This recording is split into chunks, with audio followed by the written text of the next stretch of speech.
Good afternoon to everybody. I'm continuing my discussion on methodology. In fact, in last discussion, I discussed different ways of conducting Buddhist research, and then we had a fairly longer discussion on textual studies. And then there are several other ways of doing Buddhist studies. However, today I thought that before going into that subject, I will continue with that later, but I will discuss with you some more basic issues, basically two issues. One is about knowledge and means of knowledge. The other issue is about the nature of scientific knowledge and also scientific research. Because when we are studying methodology, it is important for us to know, along with Buddhist studies, basically what is happening in the field, what is happening in the larger field of knowledge as research. So basically when we discuss research methodology, today the main focus of research is basically science. And then I began by distinguishing between natural sciences and social sciences. So before going any further in that direction, I will be talking to you also in the nature of scientific research and the problems and issues associated with that. So to begin with that discussion, today I'm going to discuss with you knowledge and means of knowledge. So basically this subject is a subject when we study philosophy, and but also this is quite relevant to the discussion we are having in this series. So therefore, let me look into this important matter with you today, knowledge and means of knowledge, basically on rationalism and empiricism. However, before going into this, I will spend some time with you on this question: what is knowledge? What do we mean by knowledge? How can we define what knowledge is? This again is very important because, you know, in this whole series, what we are doing is we talk about producing knowledge, generating knowledge. Now, whole purpose of a research is to produce knowledge. Through research, we are trying to produce a new knowledge. Then you remember I discussed with you what can be considered a new knowledge in the Buddhist studies. Now, of course, we already discussed that, but on the other hand, we should have discussed basically what is knowledge. But very often we don't feel that we need to discuss as to what is knowledge, because it's, in a way, it is such a simple sounding question. Because why do you have to define, or why do you have to discuss what is knowledge?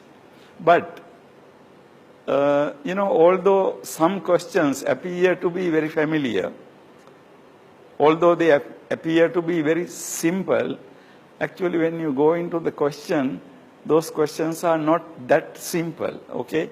They are deep. And this question is also like that. What is knowledge? Usually we don't raise this question because we assume that we know what knowledge is. But if you look at history of philosophy, history of religion, we know that religious leaders have discussed this problem. Philosophers have discussed this problem. And also they have not come into a quite definitive answers. So, you know, the people keep on discussing. So therefore I thought I should discuss with you basically, you know, what is knowledge, what this what do we mean by this? Okay. Now, basically, I start with knowledge is justified through belief. In the Theaetetus is one of the dialogues of Plato. Plato examines this view and rejects it.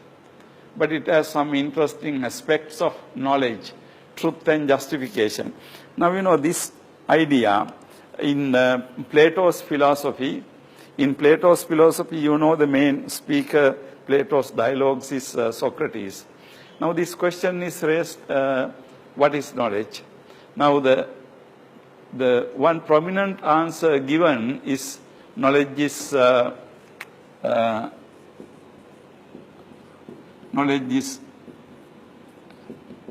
justified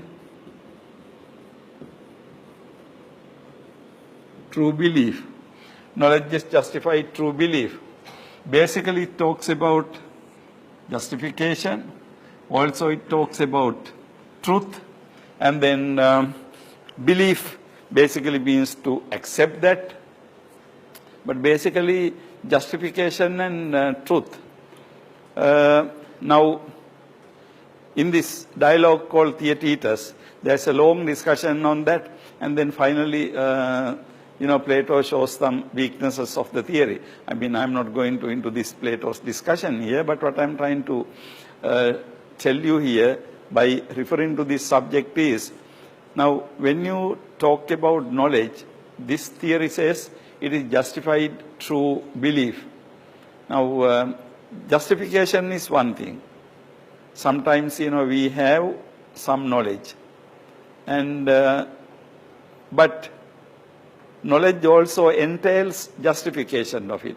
In other words, if I say I know something, I have to also show how I know that, or how anybody else can come to that same knowledge. Now, I can say many things, but when the other person asks, how do you know?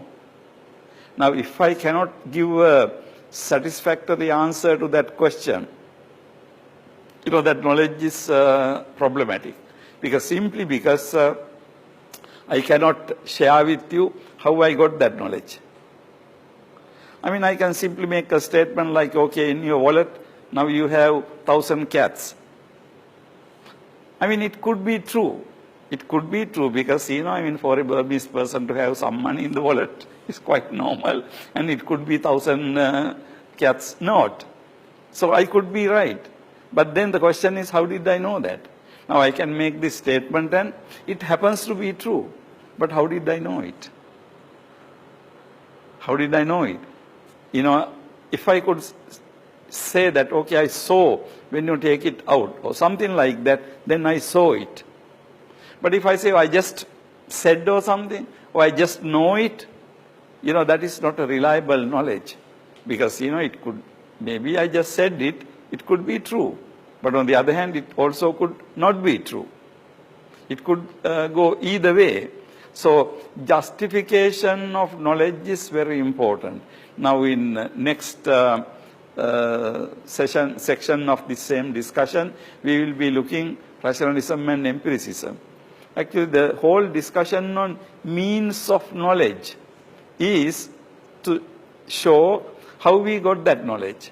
So, therefore, whenever we make knowledge claim, whenever we claim to some knowledge, we must be able to say how we got that knowledge. So, that is the justification of that knowledge. Now, this is why with the advent of science, now people stopped believing on things like, okay, God revealed this truth and, things like that. Simply because, people don't accept those things anymore. Right? We don't know whether it is true or not. But simply you can say, I got this revealed truth. So at some point in the history, people believed that, but many people do not believe it. So it is a matter of justifying your knowledge. How do you get your knowledge? It's a very important thing you have to show. Now, this whole scientific method, I will be discussing with you scientific method not today, later. So, So to say that knowledge is justified through belief, justification of knowledge is something very important. We have to show how we get the knowledge. We have to demonstrate how we got the knowledge. And then true belief. Of course, it has to be true. Now, let me ask a question. Can we say something wrong or something false to be knowledge? I mean, with the concept of knowledge. Now, if I say that I know there are 100 chairs in this hall, when I say I know that there are 100 chairs in this hall, if there are no 100 chairs, then did I have a knowledge about the accurate number of chairs in this hall? No. Okay? If what I say is 100 chairs, but if there are no 100 chairs, then I did not have a right information. Now, can I say I had the wrong knowledge or something? Can knowledge be wrong at all? I mean, can knowledge be wrong? Because how can you call it knowledge if it is wrong? Because then, it's a question. Sometimes it so happens in history, in society, in our life, we have certain beliefs. And then with that belief, we act on those beliefs. But later, we come to know that that was not true. Then what happens was, up to that point, we believed something to be true, but of course it was not true. Then, up to that point, although we think that we had knowledge, we did not have knowledge, right? So, so the truthfulness is something very important. Now, sometimes, we don't feel this in our day-to-day life because in order to act on certain things, we don't need 100% accurate knowledge. Say, for example, I say that there are 100 chairs in this hall, but I want to put 20 people in this hall. So, whether it is 99 or 98 or 100 really doesn't matter because what I really need is 20 chairs. So, it doesn't really matter.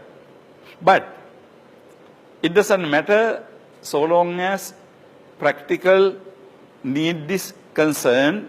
But if you are really serious about how many chairs are in this hall, then of course, if there are no 100 chairs, if I say or believe that there are 100 chairs, that is wrong. So that's a wrong belief. But it can't be wrong knowledge because, there can't be wrong knowledge. Because if at all there is knowledge, that knowledge has to be the right knowledge. However, there are lots of philosophical discussions about this. In Indian tradition also we have concept called Bhranti. Bhranti means, our wrong understanding of something. But, we operate sometimes with a lot of wrong understandings. And then in our life we go on with wrong understandings. And things happen and, we don't feel that very much. So we go on in the practical life with wrong understanding. But this whole concept of Bhranti in Indian context is B-H-R-A-N, Bhranti. So, so this, when we take this Plato's, not Plato's view actually, discussed by Plato, knowledge is justified through belief. Justification is an important thing in knowledge. Also, the truthfulness is also, the good aspect. But then, there are again debates about what do we mean when we say something is to be true. It's not a simple question to answer. Now, in a way, it is pretty simple. If I say that there are 100 chairs in this hall, if there are 100 chairs in the hall, then what I said is true. If there are no 100 chairs in the hall, what I said is false. But that's a pretty simple concept of truthfulness. That is what we call correspondence theory of truth. Because my statement corresponds to the reality of the number of chairs in the hall. I say 100 chairs, there are 100 chairs. Okay? So, according to correspondence theory of truth, we can say that, okay, I say I have a pen in my hand. If I have a pen in my hand, what I say is true, otherwise false. So, these are simple statements, assertions we make, and we justify that on correspondence theory of truth. But there are many other things. You can't simply go by correspondence theory of truth. Like, we can say something like, if you follow Eightfold Path, you will attain nirvana. Now, if you want to assert that statement, if you know the truthfulness of that statement, the procedure will be very long. If I want to know how many chairs are in the hall, it's just a matter of a couple of minutes. I count it and then I can give you the right answer. But then there are more complex issues. You cannot go simply by correspondence theory of truth. They are much more complex, much more complicated, and then in those situations, we have to follow different ways of asserting what we are doing. So therefore, you can see that the question, what is knowledge, also it sounds very simple. It is not a simple question. Now, in this knowledge is justified true belief statement, we can see justification is an important thing. Being truth is also an important thing. So we can simply say that some minimum requirements of something to be true, some minimum requirements is, we must be able to justify it, and also it must be true. I mean, this is okay for basically for many things we are dealing in our day-to-day life. How many people there are, what are the things we have to do, how much I have to buy, how much I have to spend, things like that. Those are pretty simple matters and we can use these things. However, when we go deeper, there can be certain situations, in fact, whether a statement is true or false is much more complex to determine. Okay? Much more complex to determine. Now, there are many things like that. If I say that I love you, true or false? I mean, whether it is true or false depends on, entirely how I act toward the person, maybe through my whole life. So you will never be able to finally, provide the complete justification for it. Like that, I will come to you. Like that, in different occasions, it depends, justification can be many different things. So involving complex issues. So basically when we say knowledge can be basically information, right? Knowledge can be basically the information. So, there are so many information, so much information. But then the question is, how do we really measure this information? And how do we really deal with this? Now, information means if I say 100, there are 100 chairs in this hall is an information. But if you look at how many leaves are there in these trees, isn't it information? But who wants that? I mean, if you think like that, there are unimaginable amount of things in the world, if you think about it. But are all those things information really? Actually, something becomes information if we need it. If we need it. Otherwise, it is not information. If we need to know how many leaves are there in these trees, suppose if it is a very important thing, then we might count them. Otherwise, nobody cares about it, right? So the information depends on us. We are the people who determine what information is. So in a way, simple manner, you can say knowledge is information. Then the question is, what kind of information are you talking about? What is the information? Now, Like when we talk about Abhidharma later, you can see that Abhidharma talks about so many relationships in the universe. With one person, there can be any number of relationships, any amount of relationships to many other people and things, you know. So ultimately what becomes information is really what is information to us human beings who are making use of that knowledge. You see the point? Because otherwise, what we consider to be information, what we consider to be facts, really, you know, those are so much. Those are so much. And if you go to an unknown territory in the world, we can record so many things. But what is the use of it? Who is going to make use of them?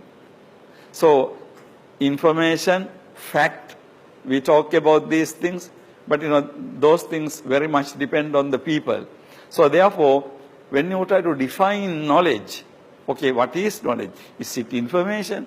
Is it facts? Then the problem is, what is information? What is fact? Who is going to decide what is information and what is facts? Now, what we know may be not relevant to cats and dogs and elephants, right? But we don't care about it very much. But suppose cats and dogs and elephants were here, not us, then of course facts will be very different, right? Facts will be what is relevant to them. Okay, so what I just want to tell you is, when you ask this simple sounding question, you know, it is not that simple sounding. Okay, before going further, Reverend, you had a question. Yes, sir. What is knowledge? I mean, you want to say paññā.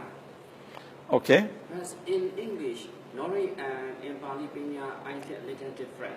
According to Bloom terminology, knowledge is just basic information, like you say.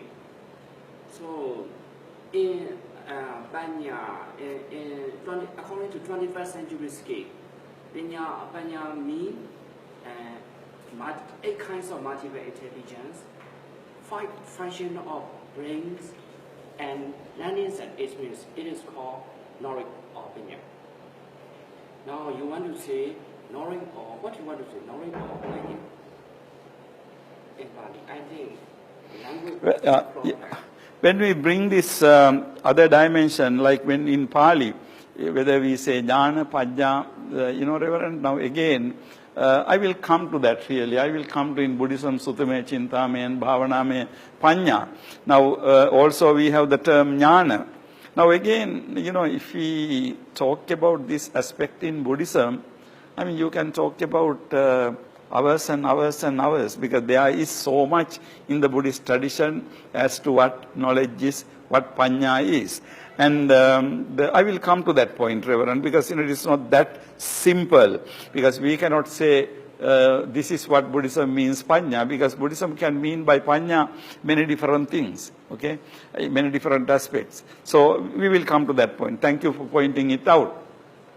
Now, moving on, I say three senses, actually it has to be 3 senses of knowledge. We use the word knowledge in 3 different senses. Now, knowing that, also I put within brackets propositional knowledge. Knowing how, basically what I mean that by that is skills. And knowing direct personal knowledge. So, know can be used several different ways. So, this is 3 ways of using the concept of knowledge. Now, first is I call knowing that. What I mean by that is, I know that there are 100 chairs in this hall.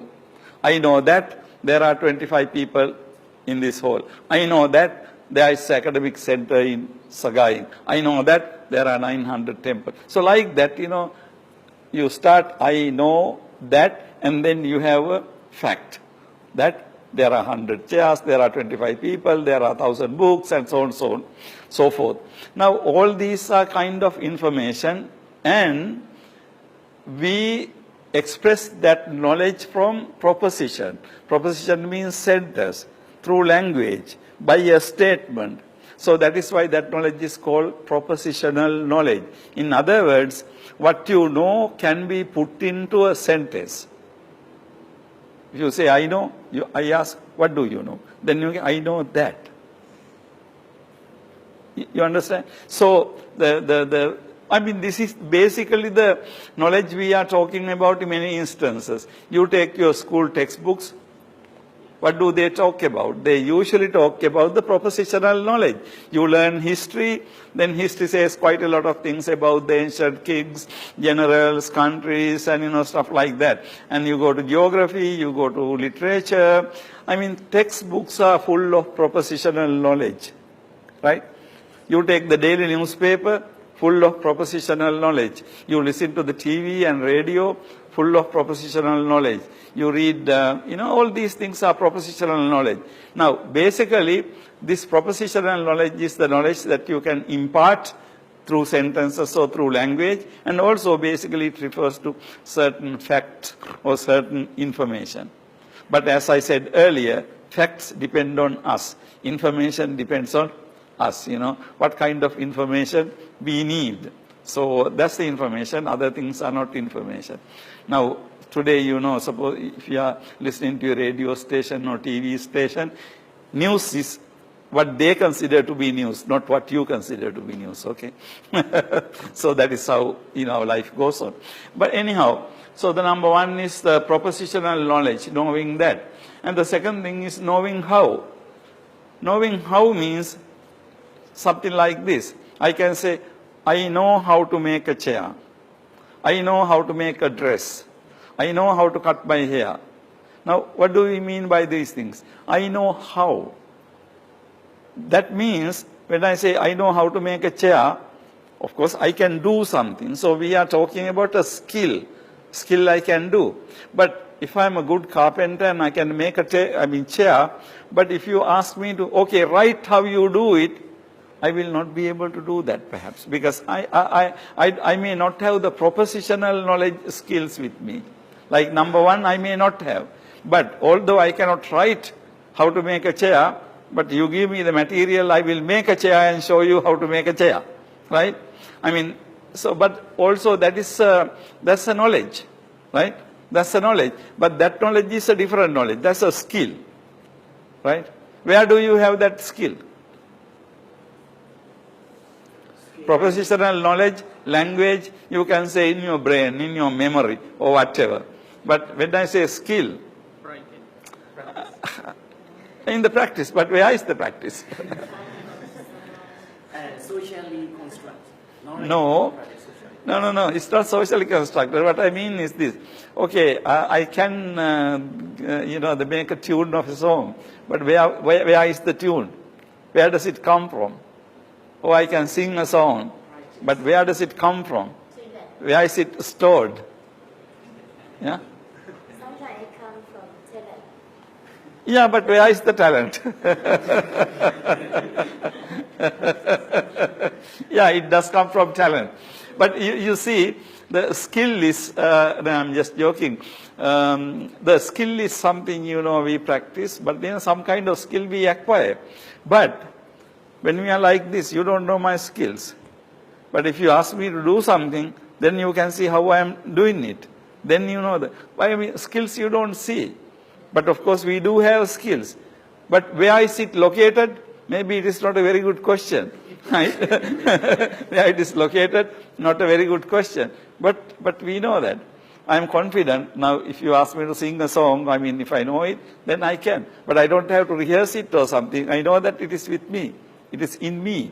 But where it is, we don't know. But that's a different type of skill we are talking about. Okay, number 3 is knowing directly. Now, for example, if I say I know you, now you can see that it is different from other two.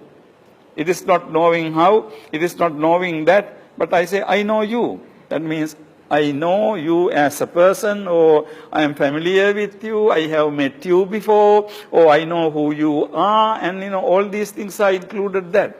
That means a direct experience. We are talking about, very often we can say that I know how difficult it is. Now that means my personal knowledge. I am talking about some kind of something with personal experience. You see? So things like that. Now these are three very ordinary three ways of talking about knowledge. But now you can see that although what is knowledge sounds very simple, knowledge can be propositional knowledge, knowledge can be skill, knowledge can be direct personal experience. Now all these things are knowledge, right? So you see, and then from that we will move into the idea, the Buddhist idea. In Buddhism we talk about sutame jnana or sutame paññā, cintame paññā, and bhavaname paññā. Now paññā, jnana, vijja, these terms are kind of used interchangeably in the Buddhist tradition. Now in the Dhammacakkappavattana Sutta, Buddha says, pubbe ananussutesu dhammesu chakkhuṃ udapādi, jnānaṃ udapādi, paññā udapādi, vijja udapādi, and āloko. So paññā, vijja, jnana. Chakkhuṃ and āloko, even if we keep aside, these three terms, paññā, paññā, jnana, jnana, and to know. So we know in different ways. Paññā, paññā, jnana. And then in the Abhidharma tradition we have three different levels of knowing. Saññā, viññāna, paññā. Saññā, viññāna, paññā. Saññā, viññā, paññā. Okay? Saññā, viññāna, paññā. Now in the basic Abhidharma text I have read, this is the three different levels. Now the example given is, you give a coin to a child. Child knows little bit, what you can buy and things like that with that coin. And that is called saññā. And then viññāna is compared to you give this coin to a, say, adult villager or somebody. Then he knows little bit more. That's viññāna. Paññā is you give it to a, say, economist or somebody who is expert in money matters. Then he knows even more than that. So different levels of knowing is saññā, viññāna, paññā. But saññā is not really this very ordinary knowledge. Saññā basically means, saññā means perception. You saññānāti. Saññānāti means I know something from my eyes, ears, nose, tongue, and body. That is saññānāti. Then, yes, perception. And then viññāna means vijānāti. Vijānāti iti viññānam, right? So vijānāti, vi means special manner, specifically. Jānāti means to know. And then paññā means in a very high level of knowledge. But of course, going beyond that, you have what is called pariññā. Pariññā. So how many terms are there in the Buddhist tradition for knowledge? I mean, how are you going to translate these things? So you have, we say, viññā, saññā, paññā, and pariññā. But you see, some of these terms in the Buddhist tradition has specific meanings. Now, you don't use the word pariññā to any and every type of knowledge. Pariññā is basically, how many pariññās are there?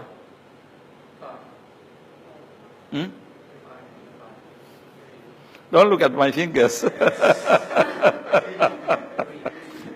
No, come on. You guys are supposed, how many?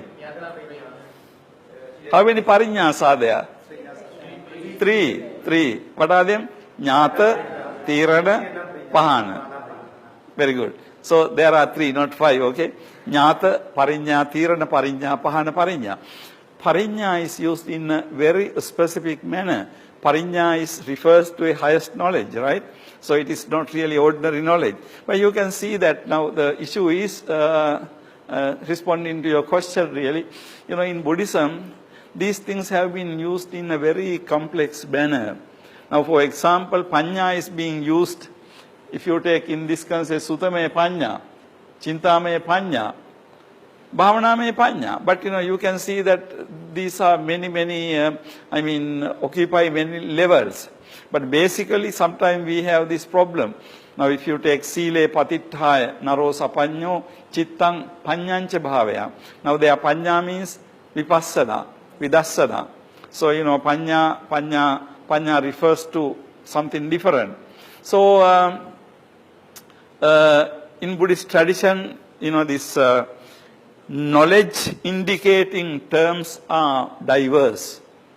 There are many, and they convey many different meanings. Now, when you look at basically sutta-me, cinta-me, and bhavana-me paññā, sutta-me paññā means what? Sutta-me paññā means what you get by listening. Of course, those days you listen, today you read or see. So that is actually that propositional knowledge. That's a propositional knowledge, like knowing that. So sutta-me paññā is learnedness. Learnedness means what you do, really you accumulate, you collect information by reading books and listening to people. And also you listen to the Dhamma and you collect information about Dhamma. So sutta-me paññā, although the word is used paññā, actually it means basic propositional knowledge. Basic knowledge by listening to the Dhamma, basic knowledge by reading the Dhamma, and so on. So that's a propositional knowledge we are talking about, sutta-me paññā. And then we have citta-me paññā. Cinta-maya paññā, born out of thought.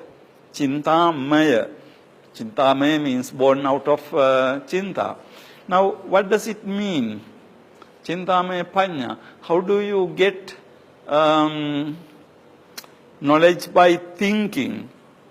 Now, in order to understand this, you have to see that there is an important connection between sutta-me paññā and cinta-me paññā. Suppose you don't know anything, of course, we know always something, only we differ in the quantity of our knowledge. But suppose you don't know much, then can you think? How can you think if you don't know? If you are empty, can you think? Even to think, you have to know certain things, right? You have to have some information in your mind in order to think, because you are thinking on those things, right? Now, so cinta-me paññā cannot happen if you don't have sutta-me paññā. Because you have to have certain things to think. You can't think without anything. You can't think without knowledge. You can't think without making use of certain other concepts. In mathematics, we know 2 plus 2 equals 4. But when we talk about 2 plus 2, we are talking about not any particular thing, but 2 plus 2 equals 4 come by our experience in the world, right? So mathematics has nothing to do with the tables and chairs and apples and oranges. But without tables and chairs and apples and oranges, you will not have mathematics. When we say 2 plus 2 equals 4, it doesn't say anything about apples and oranges. However, in order to abstract that idea, 2 plus 2 equals 4, we must be able to think in terms of apples and oranges, tables and chairs, human beings and animals, and through objects. Otherwise, you can't think. So cinta-me. Now mathematics, you can say cinta-me. Just one example. What is cinta-me knowledge? You can say mathematics is cinta-me knowledge. But how does it arise? It arises based on your understanding of the things you know. Okay? In order to think, you have to have certain content in your mind. If you are completely blank, you can't think. Okay? But then, by thinking on the things you already know, you can draw certain other conclusions. Like Chintamaya Panya, logic is like that. Now, in the morning we looked at P implies Q, or if P then Q. What are we doing there? Actually, we are abstracting, but we are, in order to abstract, we have to have certain sentences there, right? So, logical frame we make out of real sentences in the language, correct? So, that means it's a kind of Chintamaya. Logic is kind of Chintamaya Panya. Mathematics is kind of Chintamaya Panya. But, logics, mathematics, and, all these things basically arise from the things we know. If we don't know any... Well, philosophy depends. Philosophy, now, you have to read philosophy from many philosophers. Then it is not Chintamaya Panya, it is somebody else's thought. But based on what other people thought, you also can think. Now, then it becomes Chintamaya Panya. So in philosophy, in a way, we look at what other philosophers said. But other philosophers said things by thinking by themselves. But what we do is we read what they said, and then we think on those things, we reflect on those things, and then we have our own ideas, which becomes Chintamaya Panya. Okay? So, philosophy. But the what philosophy is a very complex question, really. But basically, philosophy can be Chintamaya Panya, depending on how you do that. Now, suppose we study what the Buddha said, and then we just repeat it, then of course that's not Chintamaya Panya, that's a Suttamaya Panya. But based on what the Buddha said, if we can develop our own thinking, then of course it becomes Chintamaya Panya. And what I want to just tell you is this. Now when you say Suttamaya Panya, you are dealing basically with the external world and the things and the stuff. Chintamaya Panya is not something about the world. It could be about the world, I'm sorry. But Chintamaya Panya doesn't give you any fact about the world, so to say. Now when I say 2 plus 2 equals 4, does it give you any fact about the world? No. If I say by the gate there is a truck, you come to know some fact about the world. There is a truck by the gate. But if I say 2 plus 2 equals 4, you don't know anything about the external world. You even don't know what 2 means, what other 2 means, what 4 means. It could refer to anything. It could refer to anything. So we really don't know. So Chintamaya Panya doesn't give you any new facts about the world, right? But then you derive certain things based on other things, so that is Chintamaya Panya. What about Bhavanamaya Panya? Bhavana means Bhaveti. Bhaveti means culture, develop, increase. That's the meaning of Bhavana. So Bhaveti, from Bhaveti, Bhavana, what is the Bhavanamaya Panya? How do you get Panya from Bhavana? What do you mean by that? Now, this again, I think this is a very unique aspect of knowledge spoken in Buddhism. Very interesting, because when we talk about Bhavanamaya Panya, we know that we all meditate, right? Different levels, different times, people meditate. Now, Vipassana Bhavana, Samatha Bhavana, Vipassana Bhavana. So, by developing Samatha and finally by developing Vipassana, we're supposed to attain Nirvana, right? Okay. Now, Vipassana means Vipassana. What is the meaning of that? Vipassana. To see in a special manner. Passati means to see. Vi means in a special manner. To see in a special manner, which means you see things as anicca, dukkha and anatta. So when you develop these things, you get what is called Bhavanamaya Panya. Now, how do you distinguish this Panya from other 2 Panya? Now, first Panya, Suttamaya, is very easy. If you get information about something, you have Suttamaya. When you reflect on that information, you have Chintamaya. What about Bhavanamaya Panya? How do you get that? What do we mean by that? By getting Bhavanamaya Panya, what happens to you? Now, this is something very interesting for us to think. How do we get bhavaname paññā? What do we really mean by bhavaname paññā? Now, for example, let me tell you something. I will give you an example. Now, taking from the teaching of the Buddha, we say that, dukkha jati punappunam. To be born again and again is suffering. Okay? Now, all of you know that, right? Okay? But do you really realize that? No. Yes or no? Now, you are invited for a Dhamma sermon, you can give a Dhamma sermon 1 hour on this. But does that mean that you have realized it? I mean, if you have realized dukkha jati punappunam, you are an arahant, okay? But whether we have really realized it, that is... Now, that realization is really bhavaname paññā. However, suppose you have realized it. Now, how are you going to describe it? Again, you will say the same thing, dukkha jati punappunam. So, what is the difference? Before realization, also you say dukkha jati punappunam. Okay. Now, you have realized it. Now, how are you going to say that? Still you say the same thing. Dukkha jati punappunam. What is the difference? Plus experience. Pardon me? When you know your realization, you get real experience of it. So, the difference is you say the experience. Yeah, not the language very much. Yeah, I mean, inside. According to when you develop metta, something else, you can get, you can be happy, like peaceful. So this is the word Nyaya. If you really practice, you can get a little bit, but maybe level difference. But you can experience that kind of also. You can.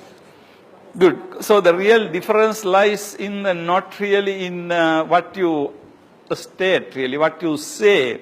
But, because even an arahant will say the same things as we say about life. But the difference is, one person doesn't really internalize it or realize it. The other person has realized it, So, this is a difference thing. Because bhavaname paññā is something you get out of cultivation.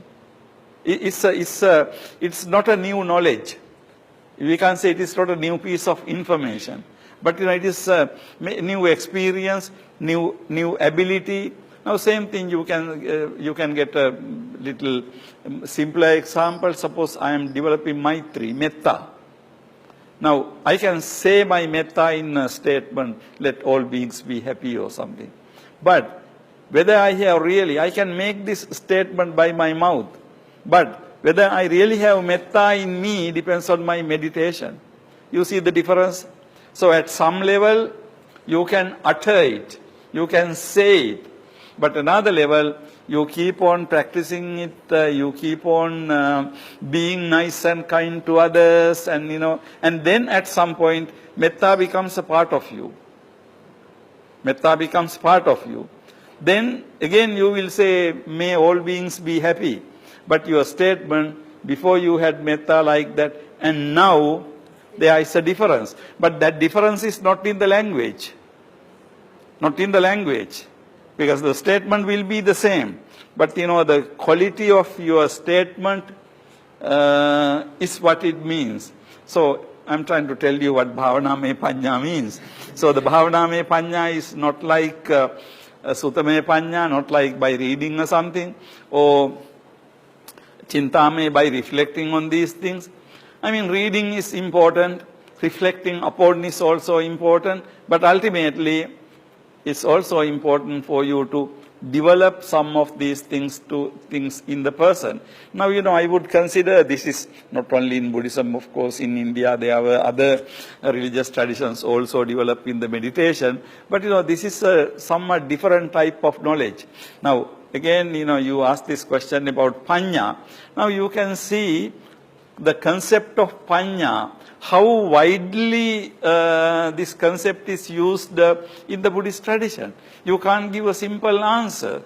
What is paññā? Or the jnana. Because Buddha uses these three terms, Jnanam udapadi, panya udapadi, vijja udapadi. So jnana, panya are used synonymously. Okay? Panya is also being panya. All comes from the same root, to know, jna. But then various different aspects of life, human life, are described by this term. Okay, now let me go back to the question of what is knowledge. Now, the knowledge is, this question is not simple, right? So, I can go on talking about Chintamaya, Sutta Bhavana for a long time, but I'm not going to do that. But you can see that the simple sounding question, what is knowledge, is both. Western philosophy is also a very important question, not answered completely, but because what really mean by knowledge, different people meant by knowledge different things. We keep on acquiring knowledge, but we don't bother to think about very much. But in the Buddhist tradition, this question is very important, because in the Buddhist tradition, ultimately, paññāya parisujjhati, you become purified through knowledge, right? So paññā is very important. O paññāya chassa disva asava parikkina hunti. Ashravas will be gone when you see from prajna. So in Buddhism, paññā is very important. So it is for us important to know what ultimately knowledge in Buddhism means. So I touch two things, knowledge in general, and then I also touch a little bit knowledge in Buddhism. Okay, we'll take a short break. Before that, do you have any questions or anything? Otherwise, we will just take 5-6 minutes and then we will meet again. Okay, we will take a short break and you can come and ask questions. Yeah, okay.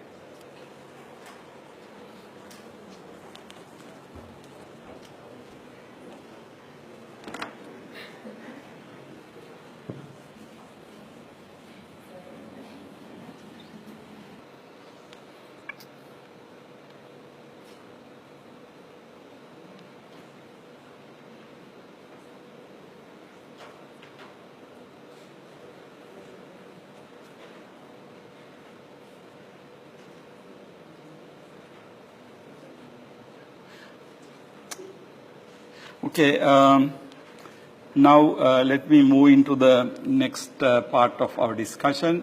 Having discussed what knowledge is, we will be moving into how knowledge arises, or what are the sources of knowledge.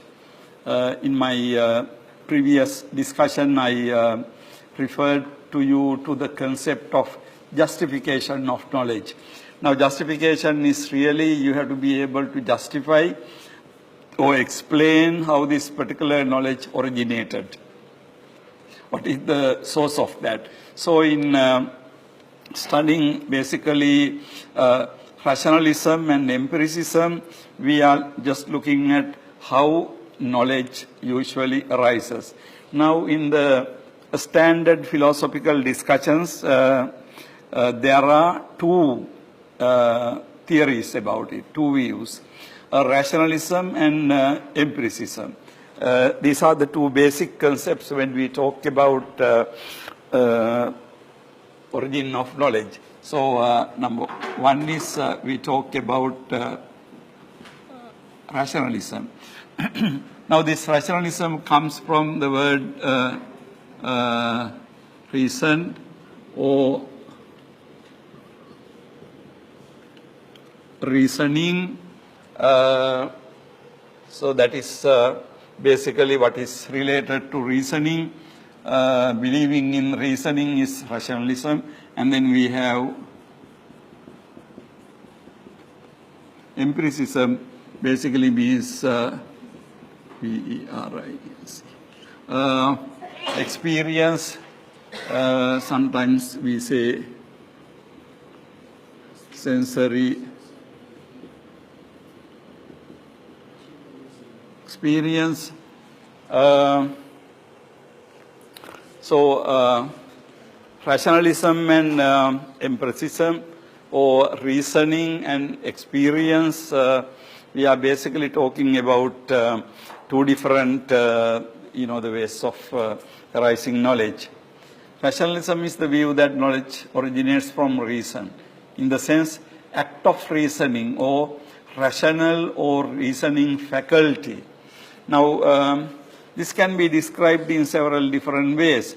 Some people talk about rational faculty or reasoning faculty, or some people would refer to it as a reasoning ability or the capacity we have for reasoning, So it has several different related meanings.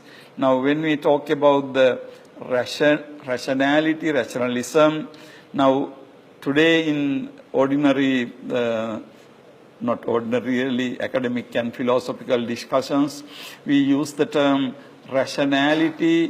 When we use the term, we mean by that some kind of ability, faculty as human beings we have.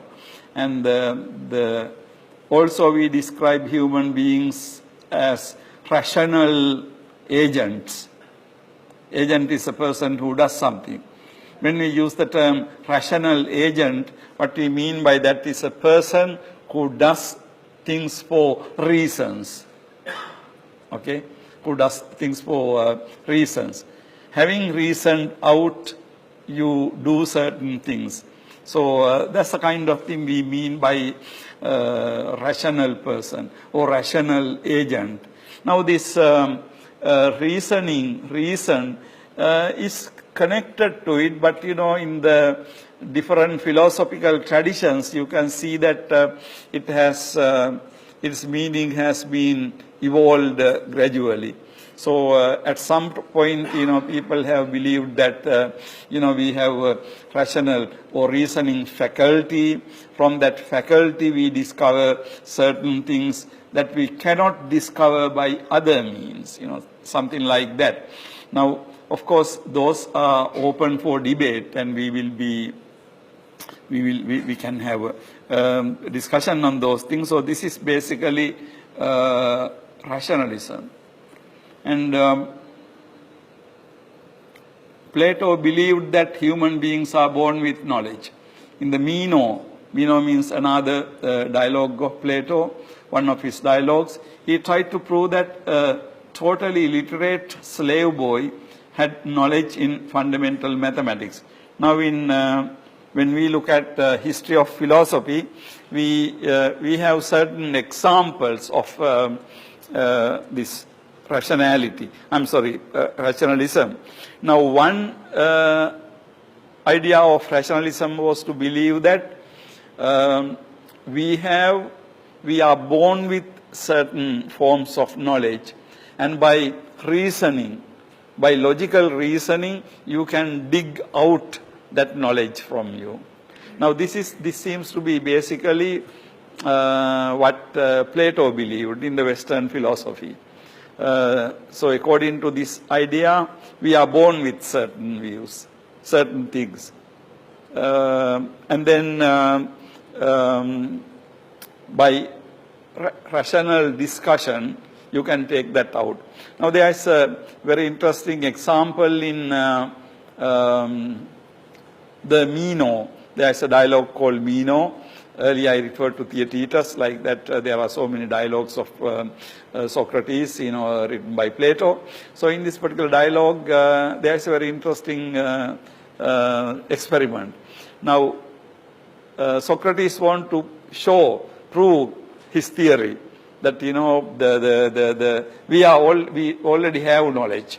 So what he does is, he is visiting one rich friend's family. And as in ancient Greece, they had slaves working for them. So he gets down this slave boy.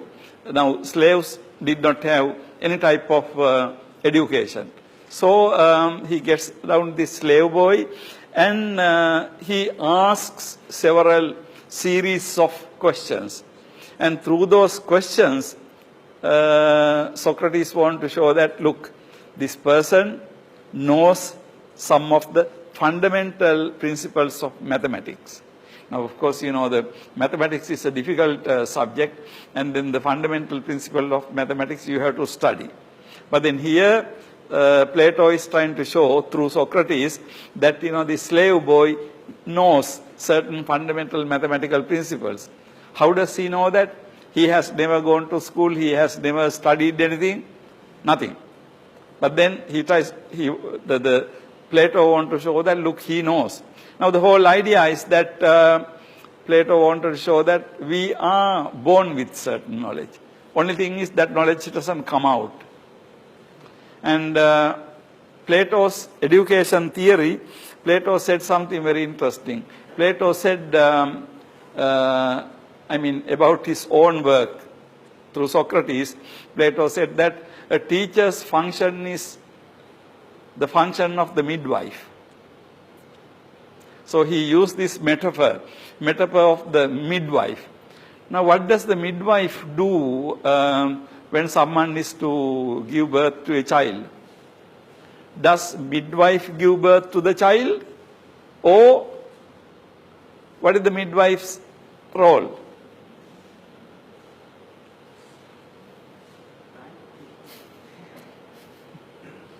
Okay. Midwife's role is not to give birth to the child, because that is the mother's function. What the midwife does is, midwife helps mother to give birth to the child. Now Plato thinks that the teacher's function is like that. Teacher's function is like that of a midwife. In other words, teacher doesn't have knowledge. It is not up to the teacher to give knowledge. The teacher's job is to help the person to get his own knowledge. You see the difference? So teacher is not the mother. Teacher can't give knowledge.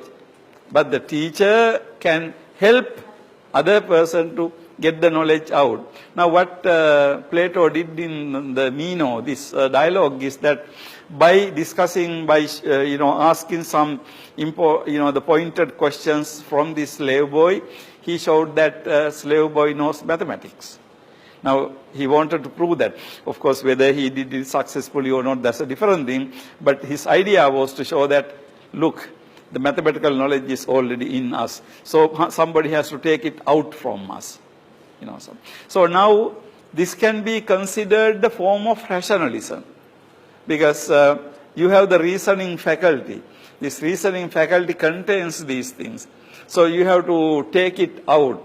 Now this is a fairly old form of rationalism held by people in the Western philosophy. So Plato basically believed, he is considered to be a rationalist in this sense. So basically what he means by that is you can dig out this knowledge from one's from the person. Now empiricism is the view that we receive knowledge through our 5 senses. That is empiricism. Empiricism is the view that we receive knowledge through our 5 senses. John Locke, the 17th century British philosopher, said that when we are born, our mind is like an empty sheet. The word he used is tabula rasa, on which nothing has been written. We gradually acquire knowledge through our senses, he said. Now, empiricism is the belief that we get our knowledge through our senses, by seeing, by hearing, by getting contacted with the contact with the world through our senses. So that is basically empiricism. We get knowledge through experience. We get knowledge through sensory experience. Now, when we discuss Western philosophy, John Locke is one of the main persons in this school, 17th century. He said that when we are born, our mind is like empty sheet. Like, you take white half sheet, nothing has been written. So same thing, tabula rasa, white sheet, on which nothing has been written. We gradually acquire knowledge through our senses, he said. He said that we gradually acquire knowledge through our senses. Now, René Descartes was a rationalist in somewhat different sense. We can discover clear and distinct ideas in our mind when we meditate on it, carefully analyze it. Now, we looked at how Plato is a rationalist. In a similar manner, we can talk about the 16th century. He's a French national, British, European philosopher. He's a rationalist. And he believed that when we meditate, when you analyze our mind, ultimately we come across some set of clear and distinct ideas. Those ideas cannot be reduced into anything else. So the René Descartes method was to the meditation. By meditation, what he meant is, the reflection on the mind. When you reflect on your mind and keep on analyzing, ultimately you come across, settle down to certain what he calls clear and distinct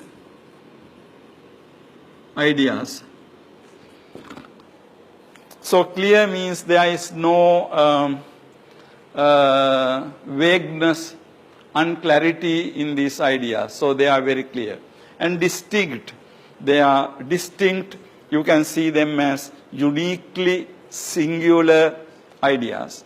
So Descartes said that when you keep on reflecting on your mind, you can discover some clear and distinct ideas. Those clear and distinct ideas are true. Now you see, this is a very good example how through rationalism you come to know certain very important truths about the world. Okay? How do you know? You just reflect on your mind.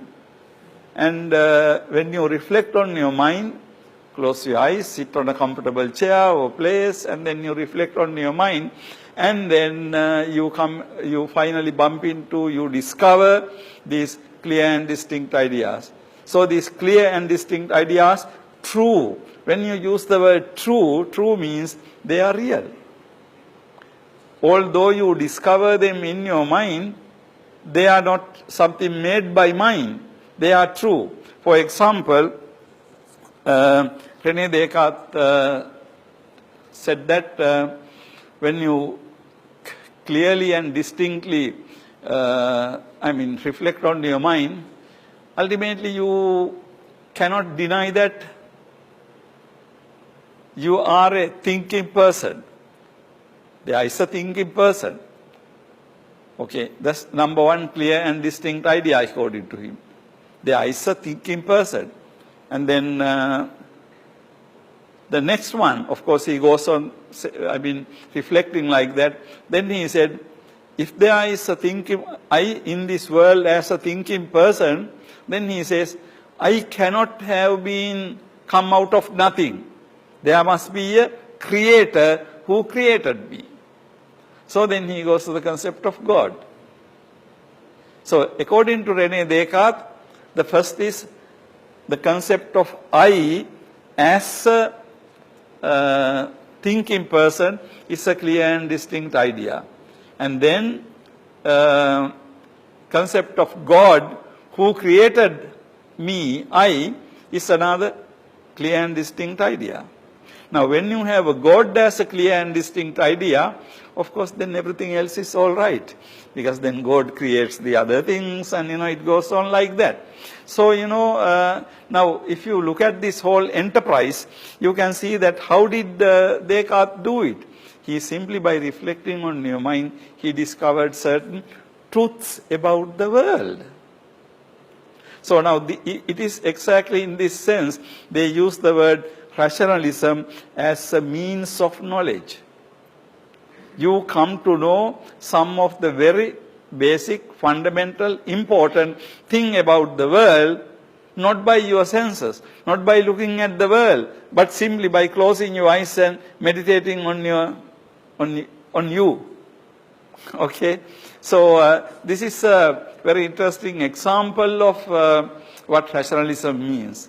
So the simply on reflection, you discover certain very interesting, important truths about the world.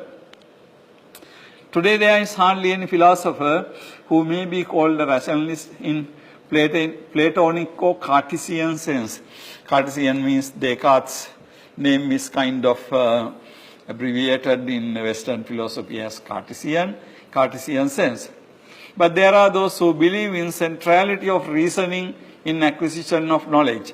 So today, of course, among the philosophers, you don't find rationalist in the Platonic sense or rationalist in the Cartesian sense. But of course, still there are philosophers who believe in the centrality of reasoning in acquiring knowledge. Now we will see more about this, when we come to discuss Immanuel Kant. But I just wanted to show you basically how we understand these two concepts, rationalism and empiricism. I gave you some, example of these two, and then also, some of the people who held this view. Traditionally in philosophy, reason and experience have been identified as sources of knowledge. This is common for both Western and Indian philosophical traditions. So, not only in the Western philosophy, even in Indian philosophy, you have rationalism and empiricism. In the Western tradition, since Plato was a rationalist, and since he marked the beginning of systematic Western philosophy, rationalism, we may say, preceded empiricism. So, rationalist tradition, we can see in the Western philosophical tradition, say, before empiricism. But in ancient Greek philosophy, if Plato was a rationalist, his pupil Aristotle had more tendencies to, derive knowledge from empirical, experiential things, by observing the world and things like that. But basically, rationalism in the Western philosophical tradition, you can say, came before empiricism. Now, this is basically, when we look at the Western philosophical tradition, what rationalism and empiricism basically mean. Now, means of knowledge in India. In India, in systematic logical discussions, perception, pratyakṣa, which corresponds to sensory experience of the West, was always given prominence as the main source of knowledge. Inference, anumāna, which corresponds to reason of the West, came next. Now, when you look at Indian philosophical tradition, we have two basic means of knowledge. They are what is called pratyakṣa, and the other one is anumāna. Now, in the Indian tradition, these are called pramāna. Pramāna. It comes from measuring. Pramāna means measure. Basically, it means the means of knowledge. So, in the Indian context, means of knowledge is called pramāna. So, pramānas are basically twofold, pratyakṣa and anumāna. Pratyakṣa means perception, basically perception, but although we use the term perception, what is really meant is not only the perception, but perception is basically what you see, but perception in this context used in the more, broader the context to mean sensory perception. Whatever you perceive through your senses is pratyakṣa. But basically, seeing is the main thing, pratyakṣa. So it has something to do with aksha. Aksha means eye. Because eye is the main source of information for people than ear, nose, tongue and body. So therefore it's called pratyakṣa. But of course, it is not only confined to eye, it refers to the all sensory organs and the knowledge you derive from those sensory organs. So that is basically the, you can say, empiricism. In the Western, in the Eastern thinking, that is empiricism. And then you have anumāna. Anumāna is inference, infer something. Now, that is not exactly rationalism we discussed earlier, but inferring means you infer something based on something you know. Based on your sensory experience, you infer something that is not your sensory experience. The other day I gave you this example. In Indian logic we say, wherever there is smoke, there is fire. So you see smoke on the mountain, therefore you conclude that there is fire on the mountain. But you don't see fire on the mountain, what you see is smoke on the mountain. But based on that, you anumāna, you infer that there is fire. So, inference is not really rationalism, but it has something to do with reasoning faculty or reasoning aspect. So, through reasoning, you come to know certain things, so that is anumāna. So when you look at the Indian context, you have pratyakṣa and anumāna. Now in this manner, we can see that in both in the Western tradition and also in the Indian tradition, both traditions, you see pratyakṣa and anumāna, or the perception and inference. And basically, in the Western tradition, what you see is rationalism and empiricism. Now, moving on, when we look at the pre-Socratic philosophers, of course, now we go back to ancient Greek philosophy. Prior to systematic beginning of philosophy in the West, for example, those pre-Socratic philosophers, in whom religion, philosophy and science intermingled, were mainly rationalists who speculated about the nature of reality. But we cannot trace any developed standpoint of sources of knowledge at this stage. Now, when we talk about the Western philosophy, basically Western philosophy start with Greek philosophy. Greek philosophy start with Socrates, Plato and Aristotle, the other main people. However, there were a whole group of philosophers whom we call pre-Socratic philosophers who lived before Socrates. Now these pre-Socratic philosophers, among them, you cannot really distinguish their religious views, their what we call philosophical views, and their even scientific view. All those things are kind of intermingled in these pre-Socratic philosophers. Now, Heraclitus, Pythagoras, Xenophon, and they were a whole group of people. And the Thales is considered to be the main person of these pre-Socratic philosophers. Thales. Now, Thales and subsequently many others. Now, why Thales is considered to be first philosopher in the ancient Greek tradition is Thales said that everything is water. He is known to have said that everything is water. Now, for someone to say that everything is water, it requires that person to be not an ordinary person, right? Otherwise, how can you say that tables, chairs and buildings and all that, everything is water? Because that is not our ordinary experience, right? But he said everything is water. In a way, you can say even a weird statement. But significance of the whole thing is, like, if you look at the world as it is, you will never say that everything is water. However, if you think about the elements and the basic principles out of which the world has been made, then you go to some of the fundamentals. Like in Buddhism, you have Mahabhuta Rupa and Upadaya Rupa. Mahabhuta Rupa are Patavi, Apo, Tejo, Vayo, earth, fire, water, air.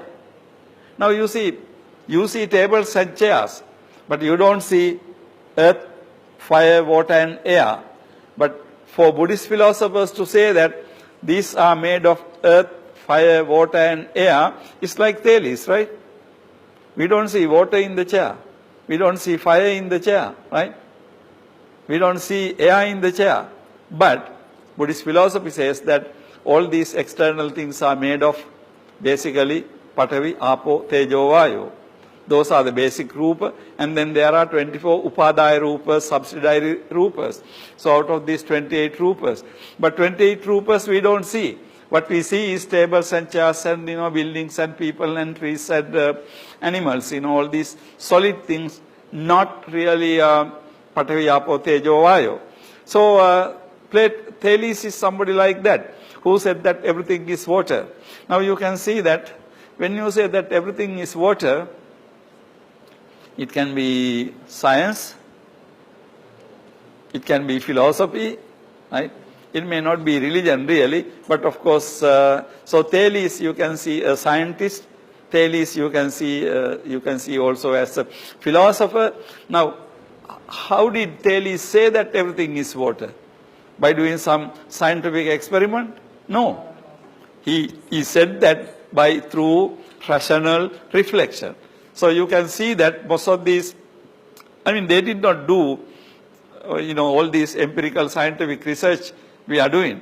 But, by simple, rational thinking, they speculated that, the world is ultimately water.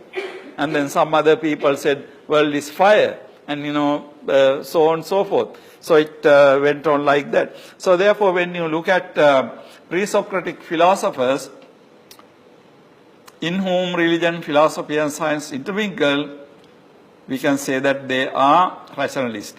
But of course, during this period, we don't see that they were talking much about means of knowledge or, the reasoning or rational faculty as a means of knowledge. So this discussion about the means of knowledge is subsequent. But we do see these pre-Socratic philosophers as some kind of rationalist. Now, when we think about the ancient world, something very interesting we see is divine revelation in India and in the West. Now, how do we derive knowledge? Now, rationalism and empiricism is basically what the philosophers say. But before philosophers came into the scene, even of course after that, now one of the main beliefs of the people was that they thought that knowledge derives from God. Knowledge derives from divine revelation. In India, the Vedas mark the beginning of religion and philosophy. Again, in which religion and philosophy are intermingled.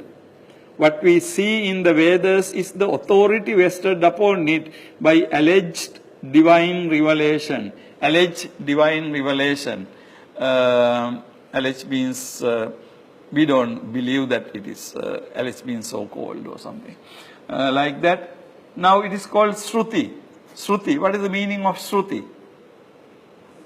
Sruti means what has been heard. Sruti means what has been heard. Now, sruti can be translated as revealed truth. Okay? Sruti, so sruti, revealed truth.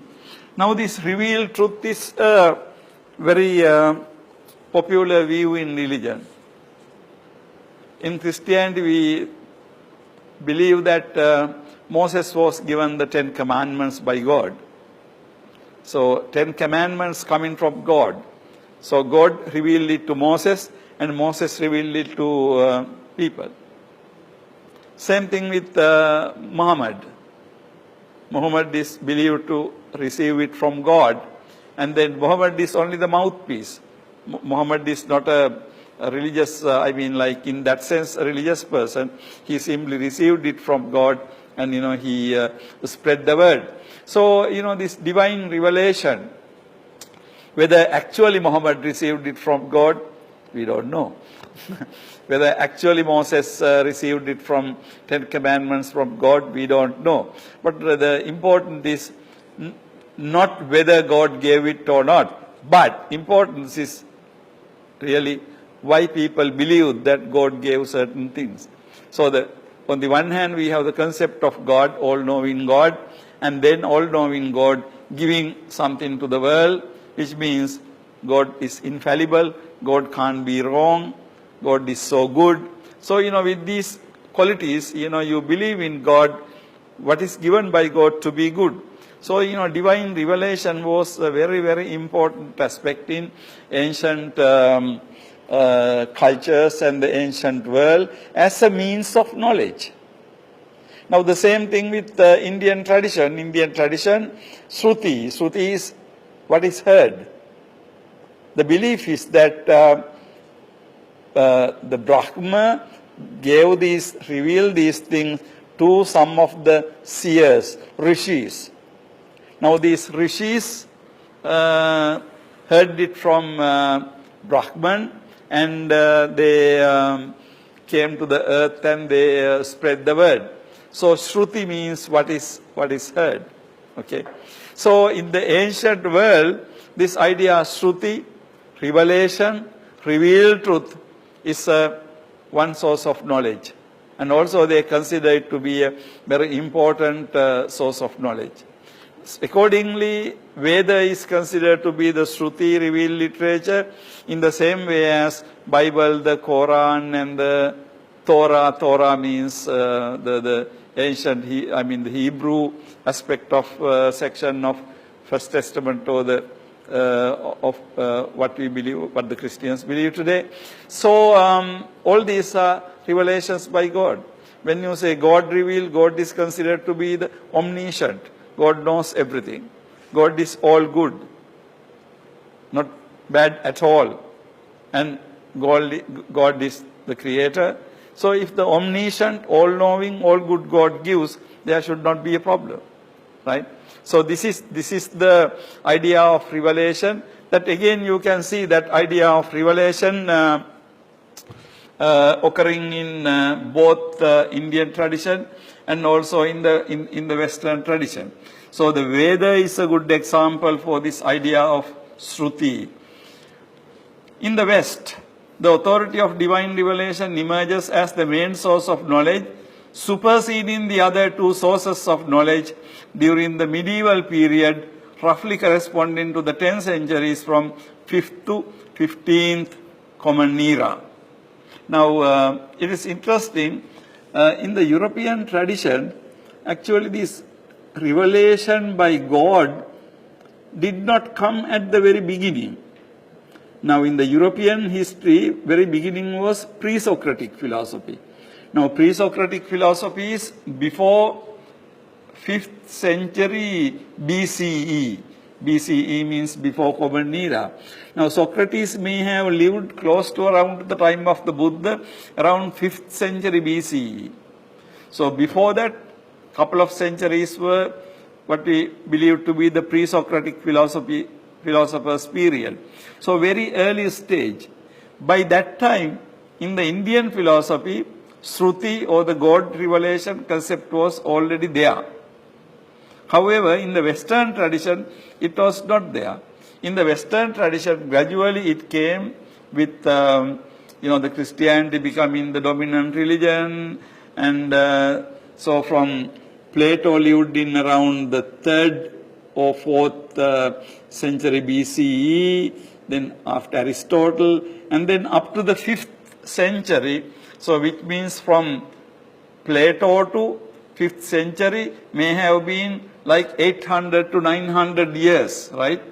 So after that long period, but by that time, of course, Christianity has been in the world for about 500 years. So Christianity had got established. It is from Christianity this concept come in. So basically in the medieval period. Now medieval period in Europe is considered to be the 5th to the 15th century, about 1000 years. Usually this 1000 years, so 5th to the 15th, which means we can say something like 600 to 1500. You know, during this period, in standard European histories, this age, this time period is called Dark Ages. Usually it's called Dark Ages because science or philosophy was not allowed to flourish. It was, you know, everything was under the Roman Catholic Church. So it was considered to be a dark period in the European history. There were a lot of superstitions. There were witch hunting, witch burning, and you must read European history to see how these things gradually develop. Anyhow, during this 1000 years, basically in Europe it was the God, concept of God, and the concept of revealed literature. So the main source of knowledge during this period was basically revelation by God. But the interesting thing is, in the India, the development was different. It started with revelation, but subsequently, when it comes to a middle Upanishadic period, by the time of the Buddha, you can see that empiricism and rationalism had developed. So starting from God's revelation, developing into empiricism and rationalism. However, in the European tradition, you can see this somewhat differently. Early pre-Socratic philosophy itself was an interesting period, and then subsequently early Greek philosophy was very interesting, and then after that the period, these 1000 years of medieval Europe, where revealed divine revelation was considered to be the most important thing.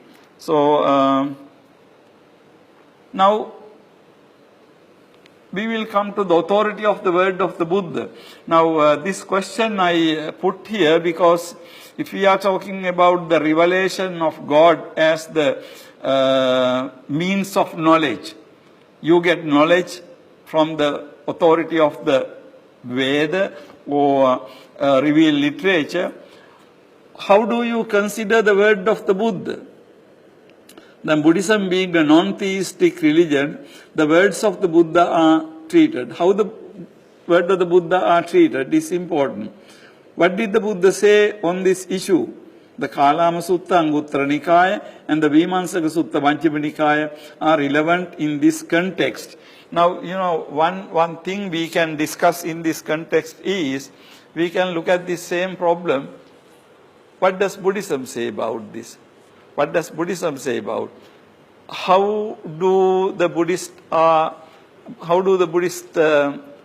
treat the Buddha's own words? Are they like revealed literature, revealed truths, or what? Or does Buddhism believe in God's revelation? You know that? No.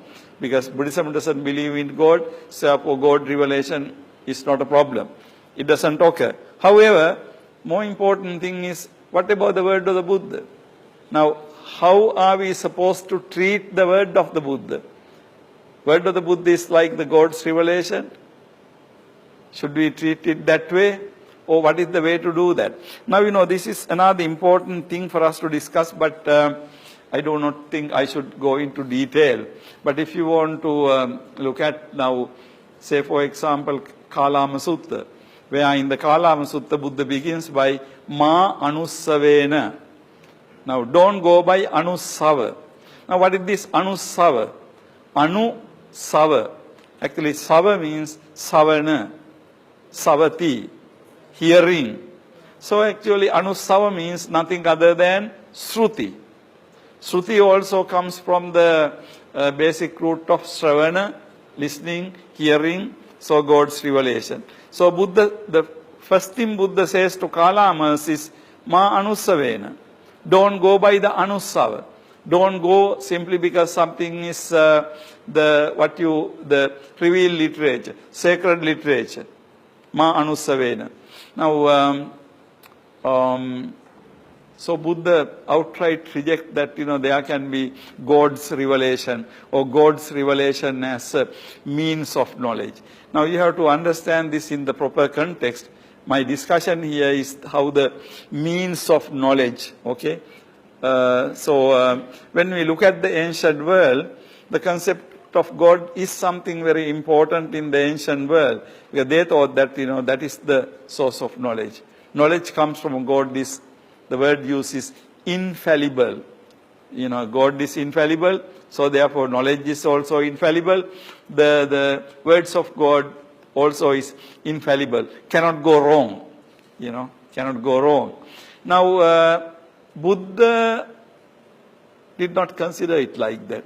Now, when the Buddha said that ma anussavena, don't go by sruti, revelation, then of course it has other 10 things, right? Ma samanono garu, simply don't go by this is my respected teacher or things like that. Now, interesting thing is, Buddha says, so don't accept simply because of these things. Why do we accept Buddha's word? You say what's Huh? practice when you do, it is useful, it is good. Say it again. Why do we accept Buddha's word? Buddha says don't accept. Then why do we accept?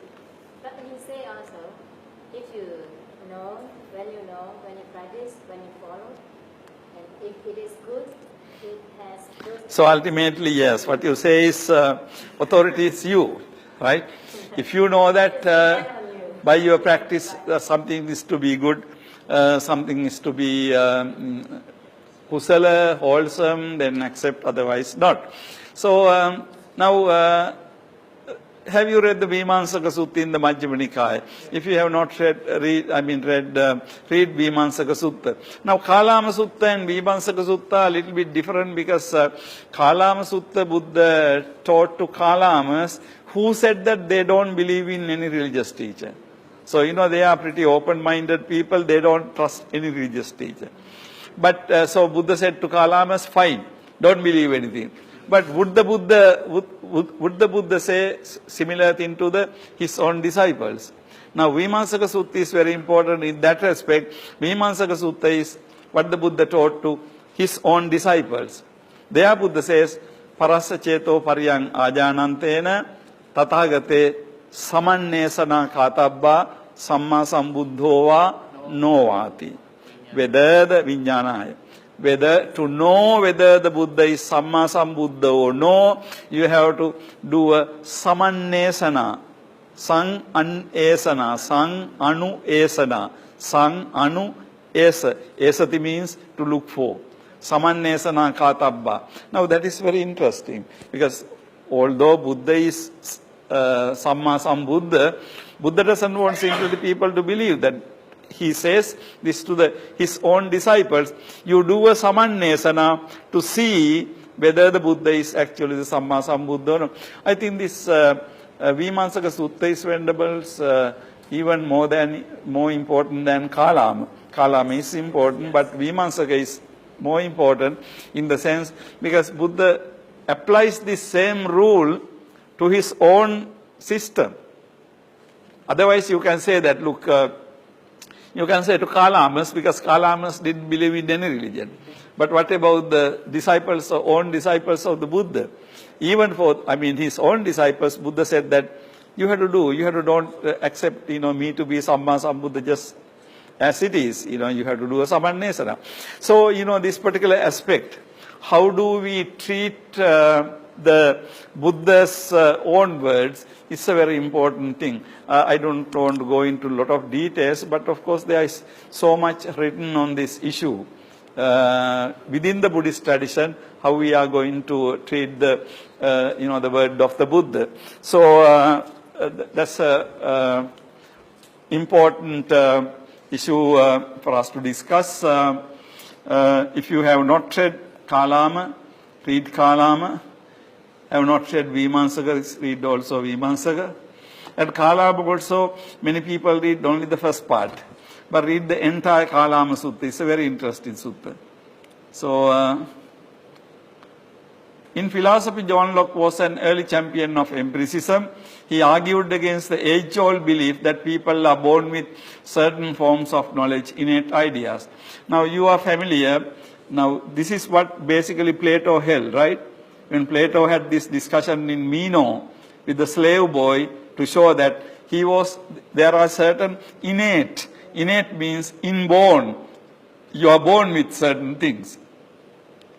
Now, the same thing, René Descartes, who was a rationalist, on the other hand, argued that by probing into our own mind, we can discover certain clear and distinct ideas, and which cannot be untrue. So, they have to be true. By true means, they must be true in the outside world. Now, just to conclude, neither rationalism nor empiricism has adherence today in these classical senses.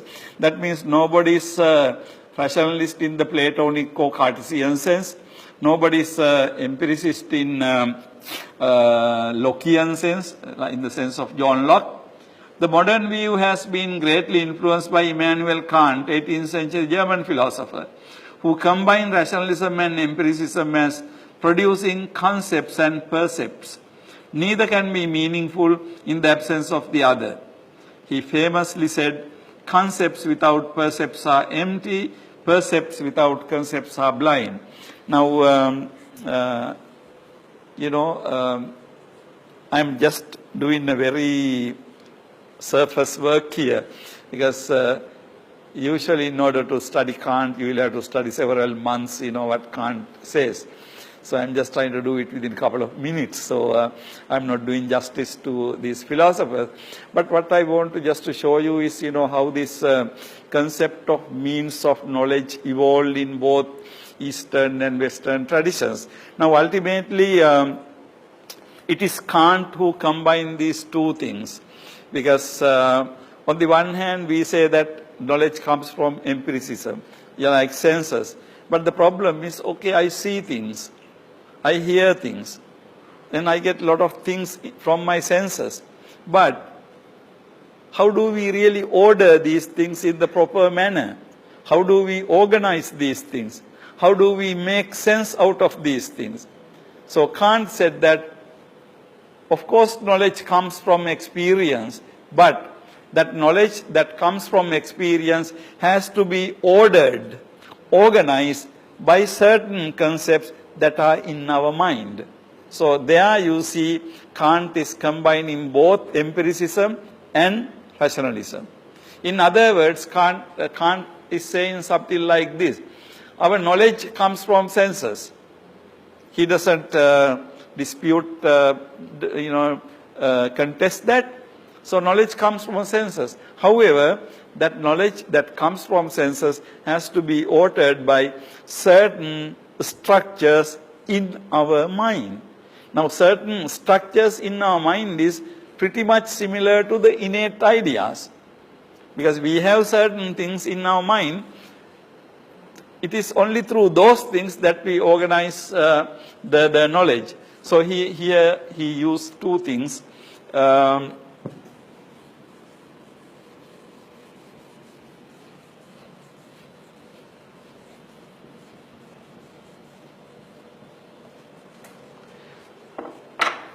So he used the concept, conceive, percepts, perceive. So we perceive through our senses, and then we conceive through our rational faculty. Now he said, whatever we get outside, basically, one example of Kant's this scheme is, we have time and space. Now, Kant asks, where do we get these things? Does time exist independently of us? Kant says no. Does space exist independently of us? No. But on the other hand, we have a very strong sense of time and space, right? We are organized, we have organized our life today, particularly today according to time, right? We go by 1 hour, 1 hour, 1 hour, 1 hour. Maybe ancient people didn't do it like that. But today, we have a watch in our hand and, we are just looking telephone all the time for time. So, time and space. But Kant says that time and space are not real in the sense they are not outside world. They are part of our understanding.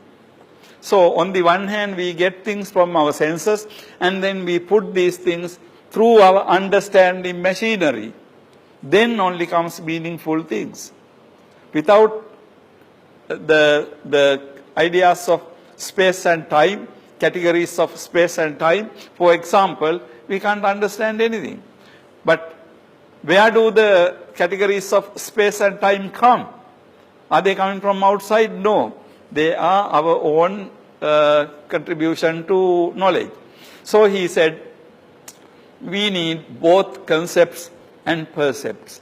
Concepts means concepts like time, space, and things like that. Percepts means whatever we get from outside. Then he said, percepts, if they don't have concepts, then they are like blind. But on the other hand, if you have only concepts without percepts, they are empty, because percepts don't have anything to do with. So they have to have percepts in order to organize. So he said, both concepts and percepts have to get together so that the external world experience can be made meaningful. Now that is a very interesting way to combine rationalism and empiricism. Percepts talk about basically the empiricism. Concepts go towards rationalism, some kind of inner, the categories we are contributing from our own. So in other words, we take something from outside, we put it into our conceptual scheme, and then we put out. Okay, something like that. We get things from outside, and then we organize them by using our own conceptual scheme, and then we put them outside. So this is how Kant sees this whole process. So therefore, Kant ultimately is believed to have combined both empiricism and rationalism. Ever since, of course, today people don't believe what Kant said exactly in the same way, but pretty much basically that Kantian view is accepted by people. So this is roughly, briefly, the story of rationalism and empiricism. I touched a little bit on Indian philosophy also, pratyakṣa and anumāna. But this is a very basic thing. But I would recommend you to read some elementary ideas on Western philosophy. And maybe you can just Google and read some of these things and, but get into some kind of basic acquaintance with these ideas is useful. But when we talk about research, we have to be able to, we must be talking about these particular things. Because particularly when we are talking about the Buddhist research, then we will have to look, what is the Buddhist empiricism? What is the Buddhist form of rationalism? Which I will be discussing with you later. But today I think I just gave you a very rough idea about how rationalism and empiricism evolved in the Western tradition, how ultimately both trends were amalgamated in Immanuel Kant. Thank you. And any questions, comments, any views, doubts?